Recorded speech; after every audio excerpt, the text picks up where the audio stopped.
J'aime me rappeler de ce verset que vous trouverez dans l'évangile de Marc au chapitre 7 et au verset 37, où la foule devant ce que Jésus vient de faire dit ceci, il fait tout à merveille. On parle des 7 merveilles du monde. Bon, je ne sais pas si vous en faites partie, mais on parle de paysages merveilleux, de sculptures, de tableaux, de choses comme cela, de créatures merveilleuses. Mais il y a quelque chose qui est merveilleux, c'est l'amour de Dieu. Et ceux qui ont de l'âge, comme moi, ont pu chanter peut-être ce chant qui disait « Merveilleux amour ». Et nos anciens, parce qu'ils étaient forts en grammaire française, disaient « Merveilleux amour ». Il fallait faire la liaison. Eh oui, l'amour de Dieu est merveilleux, que vous puissiez le connaître et vous en rassasier jour après jour. Je veux conclure, si on peut parler de conclusion, cette série de messages. Je ne vais pas relire Acte 2, 42, comme je l'ai fait les 4 derniers dimanches, mais c'est dans le chapitre 9 du livre des Actes des Apôtres que je voudrais trouver le verset sur lequel je vais m'appuyer ce matin pour conclure ces messages qui gravitaient autour du fait de mieux comprendre, de mieux percevoir la vie et l'organisation de l'Église, au moins celle de Jérusalem, au début de notre ère, au début du 1er siècle, les premières décennies. Bien sûr, les 30 premières décennies, c'est la vie de Jésus, et puis les suivantes nous parlent des premiers pas de l'Église avec les apôtres, avec ceux et celles qui se sont rajoutés à l'Église, et cela nous est dit dans le livre des Actes des Apôtres, et on perçoit ensuite au travers des épîtres, voire du livre de l'Apocalypse, comment l'œuvre de Dieu s'est développée dans tout ce bassin méditerranéen, et depuis le 1er siècle, dans tout le monde entier, et cela se poursuit pour que le plus grand nombre soit sauvé de tout peuple, de toute langue, de toute tribu, de toute nation. C'est pourquoi l'Église de Jésus-Christ, c'est un lieu de prière pour toutes les nations, et je dirais pour toutes les nationalités. Et déjà dans cette assemblée à Ganges, il y a quelques nationalités ou quelques origines diverses qui sont représentées, et ça, c'est pour la gloire de Dieu. Amen. Dans un monde de communautarisme, dans un monde où il y a de la ségrégation, dans une société où on sépare les uns ou les autres, où les uns et les autres se séparent des uns et des autres, que c'est bon de pouvoir, dans l'Église de Jésus-Christ, trouver cette unité. Elle était là dans le 1er siècle, puisqu'il y avait des gens juifs, il y avait des gens d'origine grecque, et puis d'ailleurs, et maintenant au XXe siècle, au XXIe siècle, il y a des gens de différentes nationalités, qu'on soit d'outre-mer ou du continent, qu'on soit d'un pays d'Afrique ou d'Asie ou d'ailleurs. Quelle bénédiction de savoir que Jésus-Christ est le Sauveur pour tous les peuples et pour toutes les nations, sans exception. Alléluia! Alors, dans le livre des Actes des Apôtres, au chapitre 9, nous lirons là quelques versets. Il s'agit de Pierre, qui est le pasteur de l'Église à Jérusalem, et voici ce qu'il nous est dit à son égard. Comme Pierre visitait tous les saints, il descendit aussi vers ceux qui demeuraient à Lyde il y trouva un homme nommé Aîné, couché sur un lit depuis 8 ans et paralytique.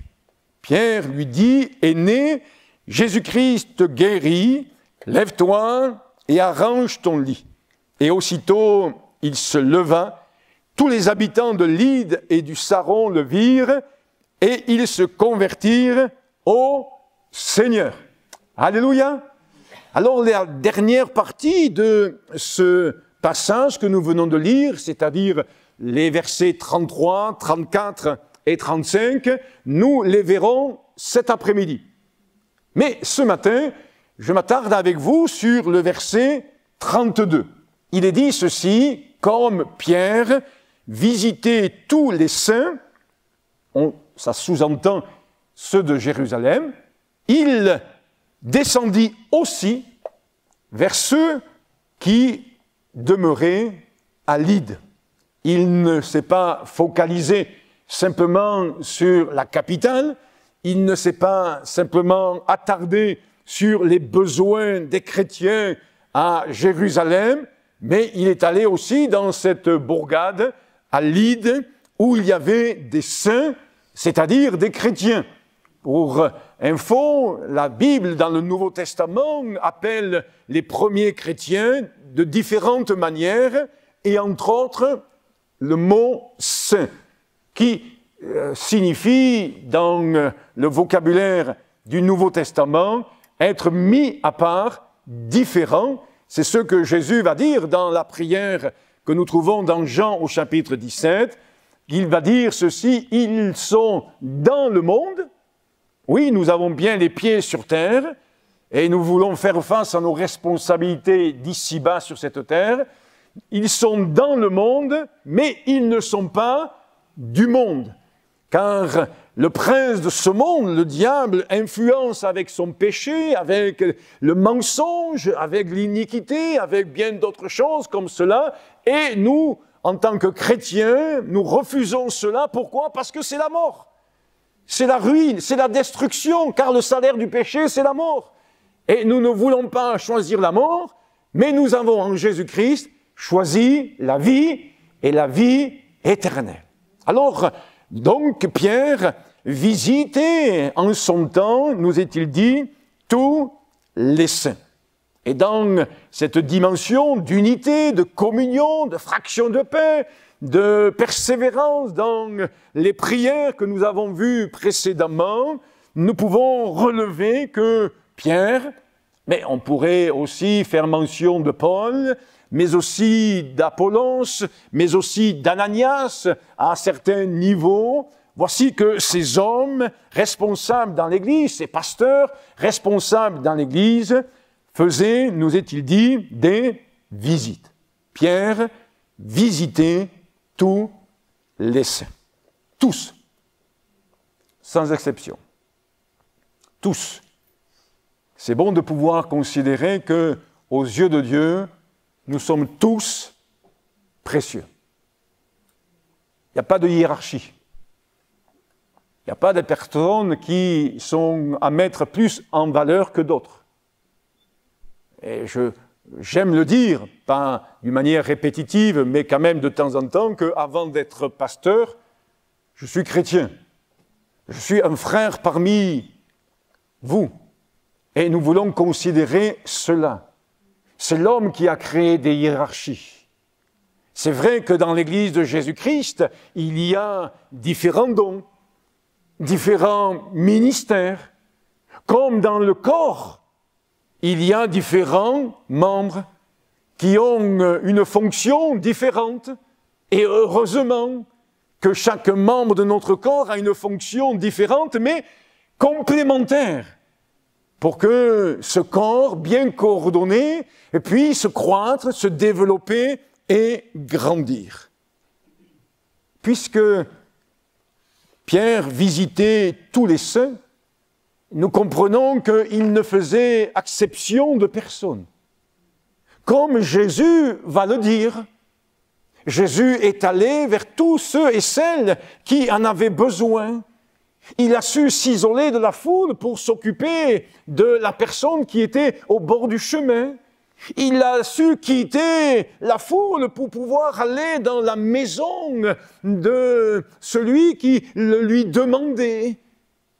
Et nous voulons considérer cela encore aujourd'hui et agir et œuvrer de la même manière que nous le voyons mentionné dans le Nouveau Testament. Tous, mais nous pouvons comprendre tous, ok, mais différents, les uns des autres. Donc, ces visites que faisait Pierre auprès de ces personnes, auprès des chrétiens, auprès de ces gens qui le souhaitaient, on peut comprendre que le contenu de la visite, l'échange, le partage, la discussion devait être bien différent de l'un à l'autre. Dans Matthieu, au chapitre 25, versets 36 à 39, il est parlé de personnes malades. Il est parlé de personnes en prison. Et dans la parabole que Jésus donne là, il va dire ceci, oui, mais c'est ce que vous avez fait, vous m'avez fait lorsque vous avez visité le malade, lorsque vous m'avez visité en prison. Jésus n'est pas allé en prison, Jésus n'a pas été malade, mais Jésus me montrait par là que ce que nous faisons à l'autre, c'est comme à lui que nous le faisons.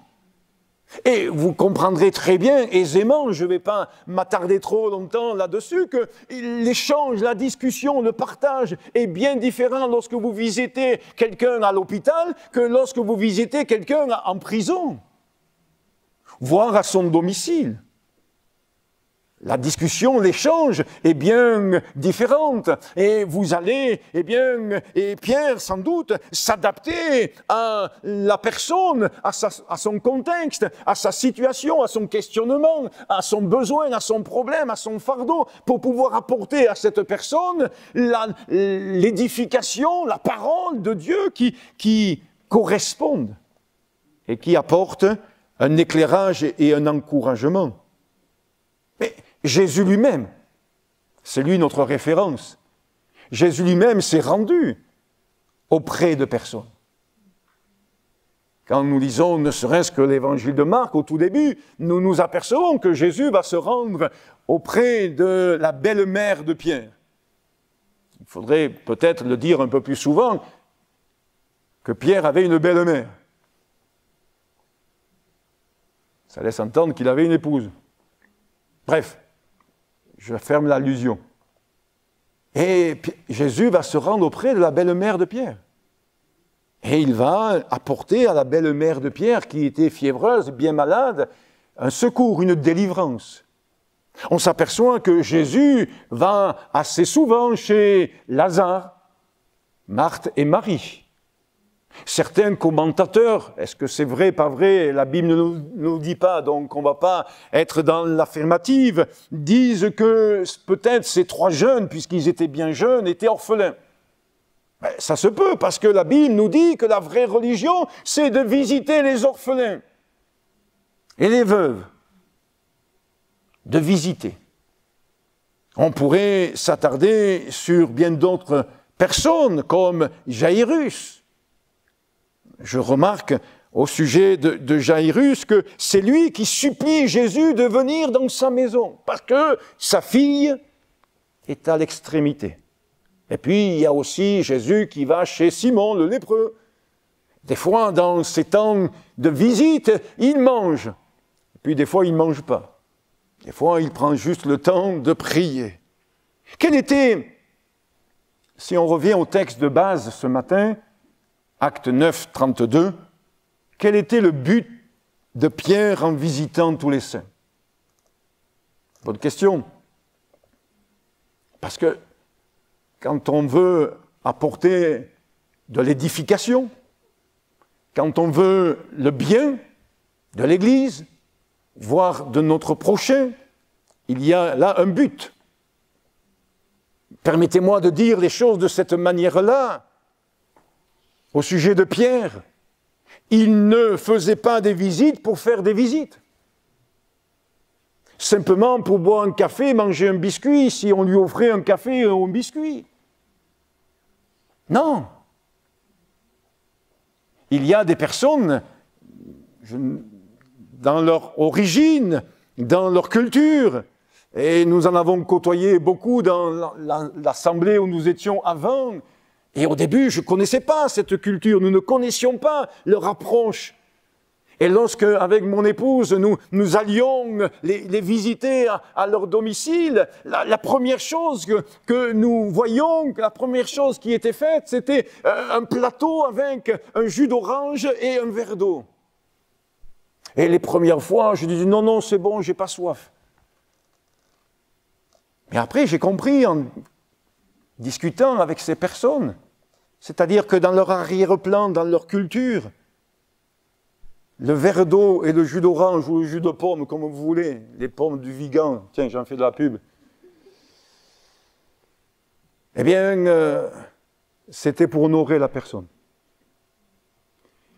Et on s'en est aperçu parce que des fois, quand on refusait le verre, ça pouvait, légèrement, vexer, déstabiliser, on va dire. Alors, bien sûr, comprenant cela, et ne pas vouloir être une pierre d'achoppement, on buvait ce verre d'eau, on buvait ce jus de fruits, voire même 2 verres, comme ça la bénédiction était encore plus grande. Quel était le but de Pierre lorsqu'il visitait tous les saints? Qu'est-ce qu'il se disait? Je me suis posé cette question. Qu'est-ce qu'il se disait? Qu'est-ce qui se faisait? Je peux comprendre que quand il est dit que Pierre visitait tous les saints, ça ne veut pas dire qu'il visitait que ceux qui étaient malades. Il visitait aussi ceux qui étaient bien portants. Certes, les malades, Dieu nous demande de les visiter, j'en ai fait allusion. Certes, ceux qui sont en prison, Dieu nous demande de les visiter. Alors nous, la prison, c'est ceux qui ont fait des méfaits aujourd'hui dans notre esprit. Mais Paul s'est retrouvé en prison. Et il était bien content d'avoir de la visite. Vous voyez? Ce n'est pas simplement une visite à quelqu'un qui doit régler un problème avec la société que nous devons considérer. Non. Pierre a eu de la visite lorsqu'il était en prison. Mais quelle belle visite! Des anges sont venus le visiter. Et non seulement les anges sont venus le visiter, mais les anges lui ont ouvert les portes et il est sorti de la prison. C'est formidable ça, de telles visites. Je suis sûr que beaucoup de prisonniers aujourd'hui aimeraient ce style de visite. Bref, je ferme encore là aussi une parenthèse. Quel était le but de Pierre en visitant tous les saints? Qu'est-ce qui se disait? Qu'est-ce qui se faisait? Eh bien, j'ai relu les épîtres de Pierre, la première et la deuxième, parce que c'est des propos le concernant. Et dans la deuxième épître de Pierre, au premier chapitre, je cite d'abord le verset 5. Il, exprime au travers de ce chapitre son souhait, son désir à l'égard de tous les saints, de tous les chrétiens à qui il écrit, à qui il adresse cette lettre. Et dans 2 Pierre chapitre 1 verset 5, voici ce que nous pouvons y trouver. Il dira ceci, j'en ai fait mention il y a quelque temps en arrière dans une prédication, un dimanche matin, mais je voudrais retenir autre chose de ce verset. À cause de cela même, faites tous vos efforts pour joindre à votre foi. Et je souligne pour chacun d'entre nous ce matin que Pierre avait un objectif, ou plusieurs objectifs, mais en voici un, c'était de pouvoir ajouter à la foi des chrétiens autre chose. Ce n'était pas d'ajouter des choses à la foi, mais il dit de joindre à votre foi. En d'autres termes, de pouvoir faire grandir la foi, augmenter la foi, affermir la foi, parce qu'elle a besoin, cette foi, de croître.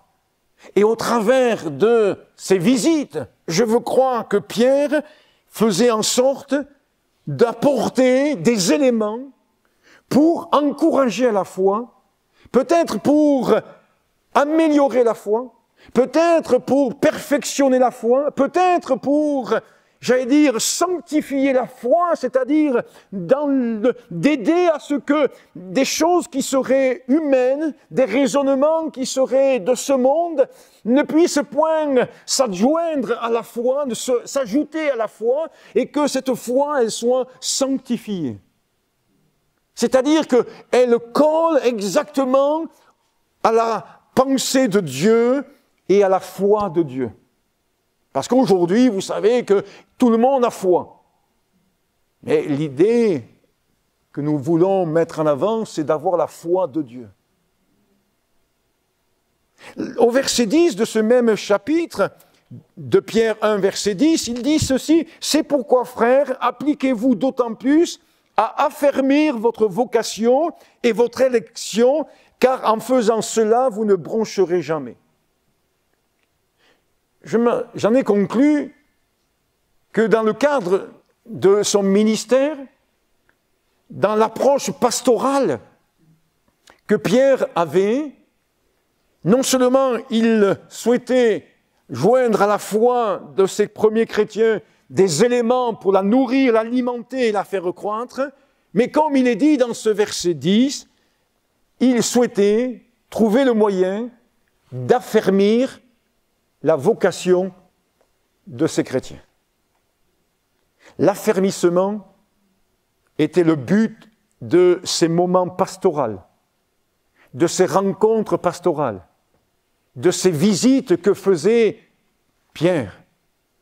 Pas simplement d'une manière collective, comme c'est le cas le dimanche matin quand je prêche, dans d'autres réunions où je prêche à l'auditoire, mais aussi de pouvoir faire en sorte de pouvoir parler, échanger, communiquer dans un moment beaucoup plus, on va dire, intime, particulier.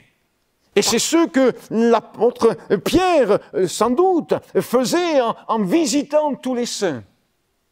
Affermir la vocation. Et la troisième chose que je relève, c'est écrit au verset 12. Parce qu'il dit ceci, voilà pourquoi je prendrai soin.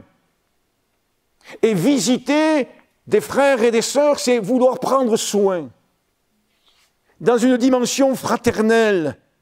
Il dira, voilà pourquoi je prendrai soin de vous rappeler ces choses, bien que vous les sachiez et que vous soyez affermis dans la vérité présente.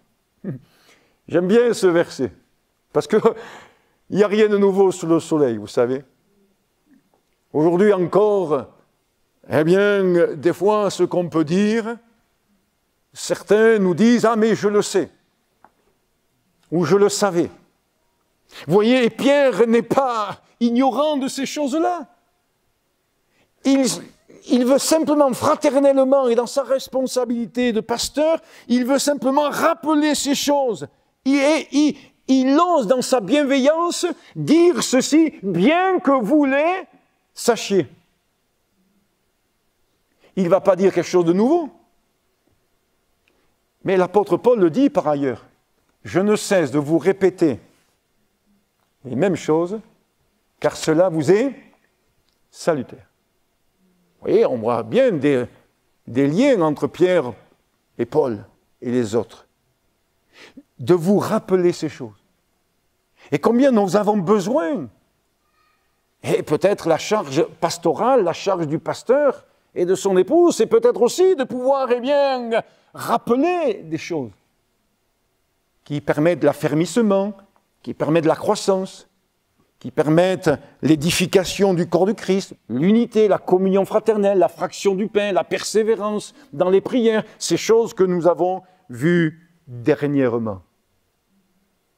Et Pierre, quelque part, qui a été là, un des disciples de Jésus, n'a pas fait autre chose que de poursuivre le travail de Jésus. Et Jésus s'est présenté à la foule, s'est présenté à l'humanité comme étant le berger. Et dans notre vocabulaire français, il y a le mot berger, il y a le mot pasteur. Mais dans d'autres langages, je pense par exemple en Espagne, eh bien, le mot berger et le mot pasteur, c'est le même.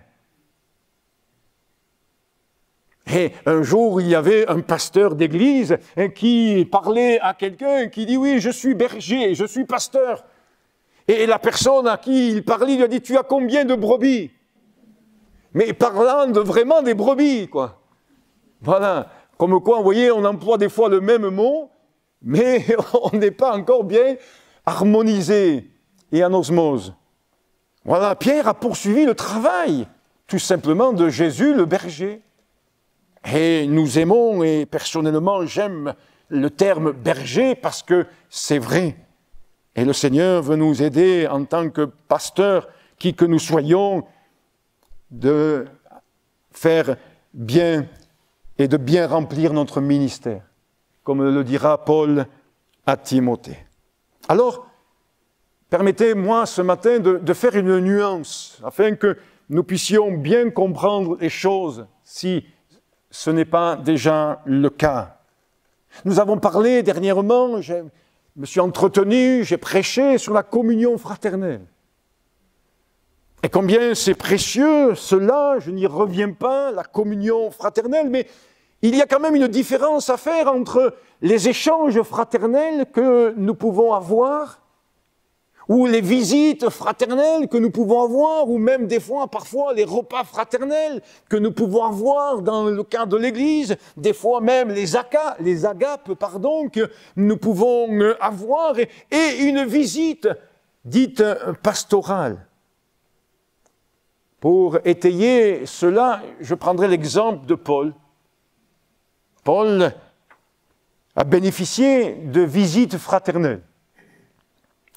Je prendrai 3 exemples, toujours dans le livre des Actes des Apôtres, au chapitre 14 et au verset 19 et 20. Je cite. Il y a un certain nombre... 14, pardon. Je me suis trompé en feuilletant ma Bible. 14, versets 19 et 20.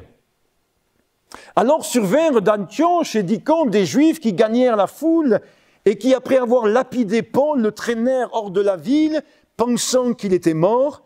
Mais les disciples l'ayant entouré, il se leva et entra dans la ville. Quelle belle visite fraternelle! Eh oui.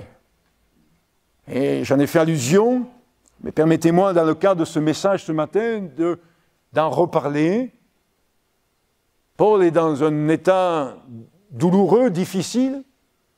On ne va pas détailler ce matin comment se produisait une lapidation, mais il est là, aux yeux des autres, mort. Et je pense que dans la violence dans laquelle il y avait déjà à l'époque, s'il le considérait mort, c'est que vraiment son état laissait entendre qu'il était vraiment mort. Et il le laisse là. Mais les disciples l'ayant entouré, il se leva et entra dans la ville. Je trouve qu'il y a là une expression fraternelle extraordinaire que je nommerai ce matin une visite fraternelle. L'entourer. Une visite fraternelle, pour moi, c'est entourer quelqu'un. Peut-être pas en faisant de grands discours. Parce que des fois, on n'a pas besoin de grands discours. On n'a pas besoin d'enseigner ou de vouloir enseigner. Il suffit simplement d'entourer. D'entourer. Les mots manquent. Les mots manquent. Quand vous visitez une famille en deuil, et dernièrement avec Babé, mon épouse, on a visité une famille endeuillée, c'est pas évident de trouver les mots, et on ne les trouve pas. Mais on est là. Et juste dire à cette famille, on a souhaité partager un moment fraternel, pas pastoral, mais fraternel. Le deuxième exemple que je prendrai au sujet de Paul, c'est lorsqu'il se dirige vers Rome, acte 28, verset 11. Acte 28, verset 11, Paul se dirige vers Rome et il est écrit ceci, Après un séjour de 3 mois, nous nous embarquâmes sur un navire, 28 verset 11. Je passe les versets, excusez-moi, on va jusqu'au verset 15. De Rome vinrent à notre rencontre jusqu'au forum d'Appius et aux 3 tavernes les frères qui avaient entendu parler de nous. Paul, en les voyant, rendit grâce à Dieu et prit courage. Une visite fraternelle faite à Paul. Les frères sont au courant de la situation. Frères et sœurs, allez, on englobe tout le monde. Ils sont au courant que Paul se dirige vers Rome et ce qu'il attend à Rome. Parce qu'il va à Rome escorter. Quel drôle d'escorte. Il va à Rome en tant que prisonnier.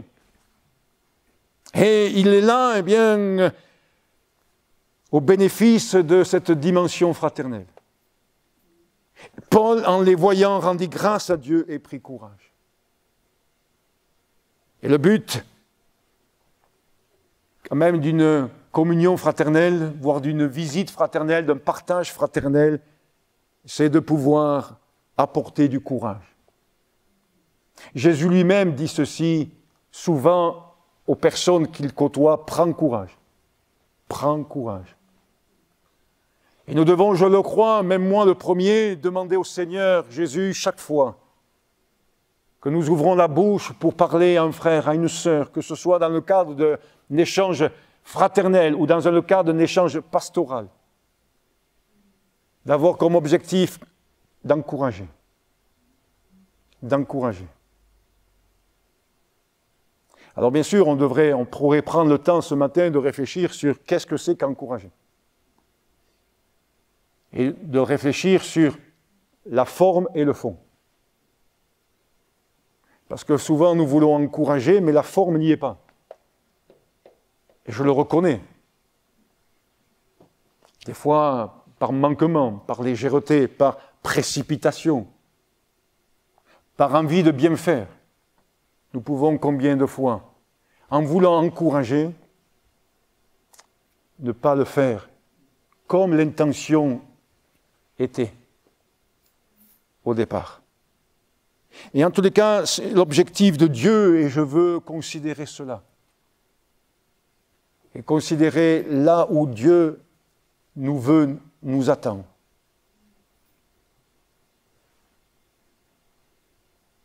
Lorsqu'il était en fin de course, dans 2 Timothée au chapitre 4 et au verset 6, Paul va exprimer ce souhait de communion fraternelle, de visite fraternelle.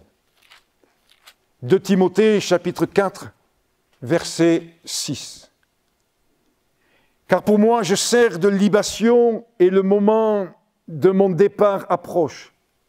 J'ai combattu le bon combat, j'ai achevé la course. C'est pourquoi, il y a quelques instants, j'ai dit lorsque Paul était en fin de course. J'ai achevé la course, j'ai gardé la foi. Désormais, la couronne de justice m'est réservée. Le Seigneur, le juste juge, me la donnera dans ce jour-là, et non seulement à moi, mais encore à tous ceux qui auront aimé son avènement. Verset 9. Paul dit à Timothée, viens au plus tôt vers moi. Quelle aspiration, quel désir de bénéficier de la présence d'un jeune à ses côtés. Et puis là, il commence à ouvrir son cœur. C'est drôle, Paul, eh oui, mais de temps en temps, il le fait. Il ouvre son cœur. Et il dit plein de choses assez négatives. Démas m'a abandonné par amour pour le siècle présent. Il est parti pour Thessalonique. Crescens s'est allé en Galatie. Tite en Dalmatie. Luc seul est avec moi. Prends Marc et amène-le avec toi, car il m'est utile pour le ministère. J'ai envoyé Tychique à Éphèse. Quand tu viendras, apporte le manteau que j'ai laissé à Troie chez Carpus et les livres, surtout les parchemins. Et alors on arrive au verset 14. Aïe, aïe, aïe. Alexandre le forgeron m'a fait beaucoup de mal. Le Seigneur lui-même rendra selon ses œuvres. Garde-toi aussi de lui, car il s'est fortement opposé à nos paroles. Dans ma première défense, personne ne m'a assisté, mais tous m'ont abandonné. Que cela ne leur soit point imputé, c'est le Seigneur qui m'a assisté et qui m'a fortifié. Quelle grâce, le Seigneur est toujours fidèle et lui ne se manque pas, même si des fois nous, on peut se manquer. Mais on comprend bien, enfin, c'est comme ça que je peux interpréter les choses ce matin pour chacun d'entre nous, c'est que l'apôtre Paul, à la fin de sa course, à la fin de son existence, de sa marche chrétienne, et pas de son service, mais de sa marche chrétienne, a besoin de visites fraternelles. Et il dit à Timothée, viens au plus tôt vers moi, et il mentionne que Luc est auprès de lui, est auprès de lui. Alors, je noterai qu'il y a donc une différence entre une visite pastorale et une visite, on va dire, du domaine fraternel. Le domaine fraternel amène à l'échange, au partage, à la communion, au soutien. Vous allez me dire, mais la visite pastorale, c'est pareil aussi, c'est le partage, l'échange, la communion, le soutien. Oui, oui. Quelle différence? Ces visites pastorales, elles faisaient partie de l'organisation de l'Église. Nous l'avons lu tout à l'heure, Pierre qui visitait tous les saints. Alors comment les percevoir? D'abord, il n'y a pas un côté négatif dans une visite pastorale. Un pasteur m'a raconté qu'une fois, il propose une visite à une chrétienne. Et cette chrétienne lui dit ceci, « J'ai fait quelque chose de mal ?» Et le pasteur de lui dire, « Non, non, non. » Vous voyez? Non. Il n'y a pas une question de réprimander, il n'y a pas une question, je ne sais, de corriger. Mais non, c'est une question d'édification, de croissance, de solidification, de consolidation des relations, mais aussi de partage aussi, de la vision, de partage aussi de la parole de Dieu. Elle se partage, cette parole, je l'ai dit tout à l'heure, d'une manière collective, mais elle peut se partager aussi d'une manière individuelle, personnelle, adaptée à la situation, adaptée à la personne, adaptée au couple aussi, adaptée peut-être à la famille par rapport à ce qu'elle peut vivre. Un temps de partage et d'édification en s'appuyant sur la parole de Dieu. Un temps d'exhortation. L'exhortation, c'est inviter quelqu'un par des paroles à vivre la parole de Dieu. Je vous exhorte, dira souvent l'apôtre Paul. Et nous voulons considérer que, oui, la parole de Dieu est là pour que nous puissions la prendre en compte. Hier, nous avions une rencontre de jeunes et les pasteurs que nous étions ont été appelés à prier pour différents jeunes. Et à un moment donné, j'ai prié pour un jeune et une pensée m'est venue comme ça, alors que j'abordais la prière, c'est que cette personne, ce jeune, ait la foi d'obéir. La foi d'obéir. Pas simplement la foi dans la parole de Dieu, mais la foi de mettre la parole de Dieu en pratique en se disant ceci, elle fait autorité dans ma vie, donc je la suis. Et c'est précieux de considérer cela. Oui, un temps de partage, d'exhortation, voire comment devons-nous les percevoir, ces visites pastorales, un temps de prière. Parce que nous l'avons dit, je l'ai dit précédemment, là où deux s'accordent. Et dans une visite pastorale, c'est bon de pouvoir s'accorder et demander à Dieu de répondre. Et puis, permettez-moi de le dire aussi, des fois, dans les visites pastorales, on va prier pour des sujets qui ne sont pas abordés à l'Église.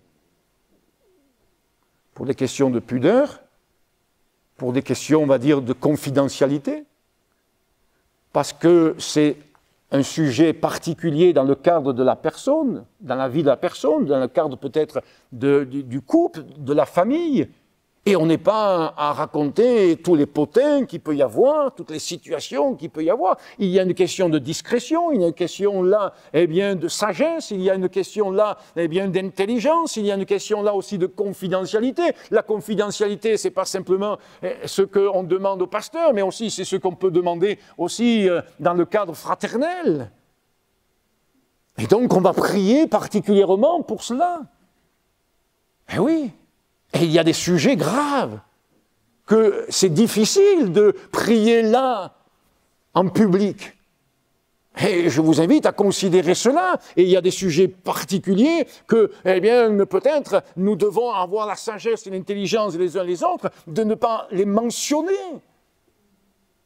Je peux prier pour tel frère, telle sœur qui passe par un grave problème sans le nommer, le problème. Sans en faire mention, parce que Dieu le sait. Et nous sommes invités à invoquer le nom de Jésus sur les personnes, et pas à évoquer des situations et des problèmes. Alors ça peut être aussi un temps de prière, et pas un temps de prière seulement du pasteur ou de sa femme, mais un temps de prière. Il m'est arrivé souvent, dans des visites pastorales, de dire aux chrétiens ou à la chrétienne, mais toi aussi prie. Peut-être tu ne le fais pas à l'église parce qu'il y a la timidité, parce qu'il y a la crainte, parce qu'il y a de l'appréhension, parce que voilà. Mais là, on est en comité restreint. On est dans cette unité et dans cette communion. Comment les vivre, ces visites pastorales? D'abord, de considérer que nous sommes appelés à les vivre sous le regard de Dieu. Dieu est là. Il arrivait parfois dans les maisons à l'époque de dire que Dieu était l'auditeur silencieux. C'était écrit. C'est pas mal cette phrase. Moi j'aime bien. L'auditeur silencieux. Il est là. Une oreille attentive. Discrète, mais précieuse. Sous le regard de Dieu, une occasion de vivre un temps béni, de grandir et de progresser dans notre relation. Chrétien, pasteur, relation fraternelle, et aussi dans notre relation avec Dieu. C'est important de pouvoir grandir dans cette relation chrétien-pasteur. Et je me permets cette remarque. Pourquoi? Parce que dans l'histoire de notre pays de France, dans l'histoire de la tradition religieuse, soyons honnêtes, je ne vais pas employer un titre, mais vous allez me comprendre. Il y avait celui qui présidait et il y avait ceux qui étaient dans l'auditoire. Et c'était bien mentionné. Celui qui présidait, lui, il pouvait prendre entièrement l'Eucharistie. Et ceux qui étaient dans l'auditoire, on leur disait non, vous n'avez pas accès à ça. Vous me suivez? On a mis des barrières, ou on a mis des gouffres. C'est vrai qu'il y a de la distance. Il vaut mieux, parce que des fois, ça m'arrive de poustillonner. Donc, il vaut mieux. Mais cette distance, elle est dans le respect, elle est dans l'amour, elle est dans la communion, elle est dans le respect aussi de l'autorité que Dieu a donnée à l'Église, du ministère que Dieu a accordé à l'Église. Mais ce respect, il est aussi dans les deux sens.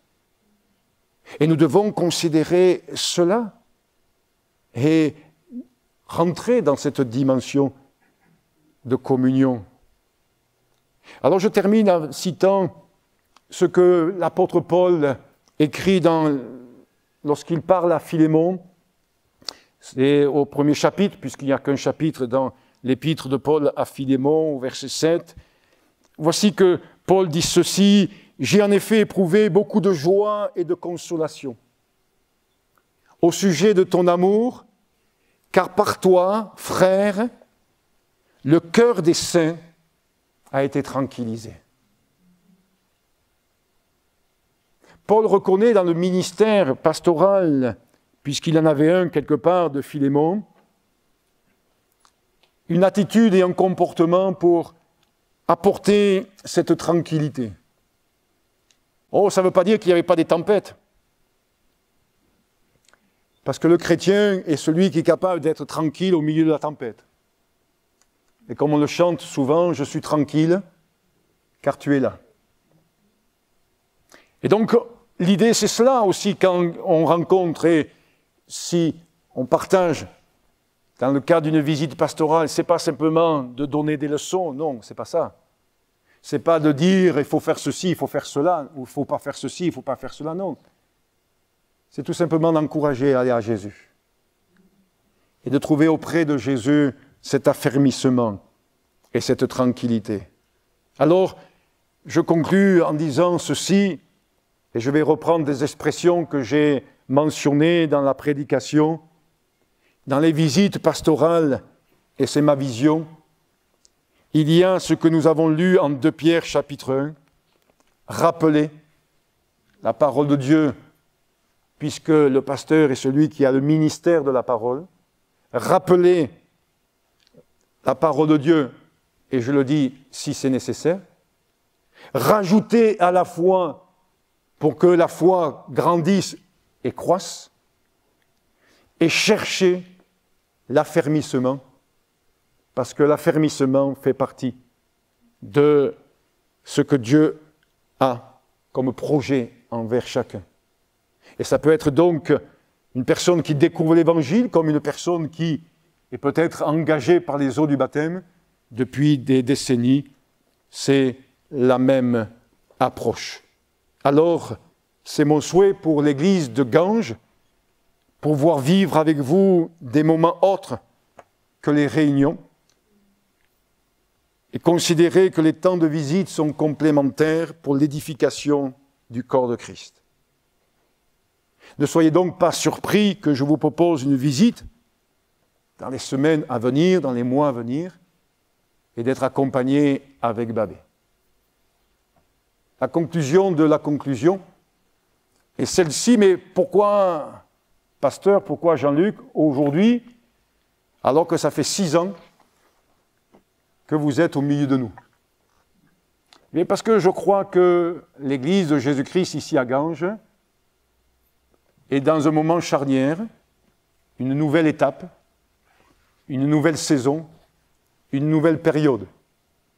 Je ne vais pas rentrer dans les détails, mais vous le savez tous sans exception, ces 6 années qui viennent de passer ont été 6 années bien occupées pour votre pasteur à gérer, organiser, s'investir et participer à la construction de cet édifice. Et le temps consacré à cela, c'était permis par Dieu. Et maintenant, les 6 ans sont passés. Là, ce mois-ci, ça fera déjà 1 an qu'on est déjà dans ces locaux. Il a fallu continuer à faire quelques travaux d'aménagement. Il en reste encore quelques-uns. Mais dans ma manière de voir les choses et ma place et ma position dans l'Église, je considère aujourd'hui que ça sera une position, on va dire, beaucoup plus pastorale que d'entrepreneur, de maçon, de manœuvre et d'ouvrier en maçonnerie, en plaquiste, etc., etc. Donc, voilà ce que je partage avec vous ce matin. Et j'ai voulu non seulement le partager avec vous, mais aussi m'appuyer sur la parole de Dieu pour dire le pourquoi de cette dimension pastorale dans le cadre de l'Église. Alors, prions pour cela, priez aussi, et que ce soit des moments agréables, pas simplement pour boire un café, j'en bois pas l'après-midi, au moins vous le savez, et surtout pour partager la parole de Dieu. Bien sûr, pendant ces 6 années, j'ai eu l'occasion de faire quelques visites, mais elles ont quand même été en petite quantité par rapport à ce qu'on peut envisager dans les semaines et les mois à venir. On remercie le Seigneur et on lui demande de continuer à édifier son Église ici à Ganges. Merci parce que tu nous as placés les uns et les autres dans cette assemblée, dans cette Église, et tu veux nous aider les uns et les autres à occuper la place que tu as souhaitée, que tu as voulu. Aide-nous à ne pas aller au-delà de ce qui convient, mais aide-nous à être fidèles dans ce que tu nous as confié les uns et les autres. Merci de continuer ton œuvre et d'édifier ton Église et de bénir tous ceux et celles qui sont en train de se rajouter à ton Église et tous ceux et celles qui se rajouteront à elle dans les mois et les années à venir. À toi la gloire et l'honneur. Amen.